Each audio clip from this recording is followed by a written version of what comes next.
Les 6,5 millions d'entrées du film Taxi, produit par Luc Besson en 1998, ont fait basculer sa vie. Ce fils d'un peintre en bâtiment kabyle et d'une mère au foyer normande n'imaginait alors pas qu'il s'engageait pour plusieurs années de succès.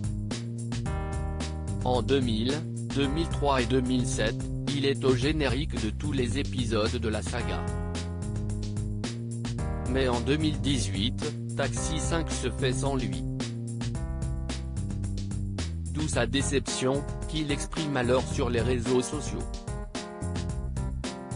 Ce n'est qu'une fois que les fans ont fait savoir leur mécontentement face à mon absence que j'ai reçu un coup de fil de Franck Gastambide, regrette-t-il, taclant ainsi le réalisateur.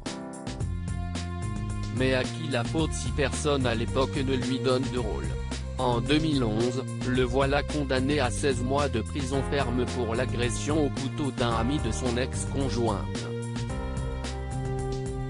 Une peine qui s'ajoute à d'autres, entre violence volontaire et possession de stupéfiants. Même s'il a depuis juré s'être assagi, le comédien n'a pas réussi à se refaire.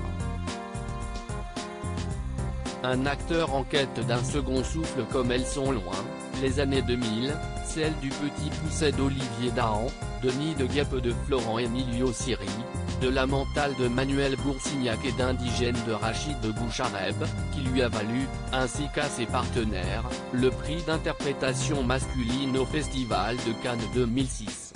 En 2019, TF1 lui confie un rôle dans sa nouvelle série Olivia, aux côtés de Laetitia Milou. Les internautes, toujours prompts à médire, critiquent alors son jeu et son physique marqué par le temps. Samy ne faiblit pas pour autant. Le cinéma le rappelle, il tourne en 2020 Rédemption d'Heidi Kamachachi, avec Anody Garcia et Gary Dourdan.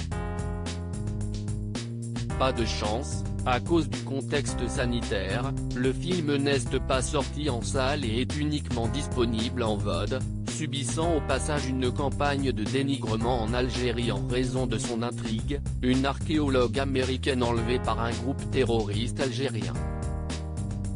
Souhaitons-lui plus de chance avec le premier film de Moulou Achour, Les Méchants, avec Mathieu Kassovitz et Ludivine Sagné. D'autant que le 2 juillet, il franchira un cap. Peut-être que pour lui, la vie recommencera vraiment à 60 ans.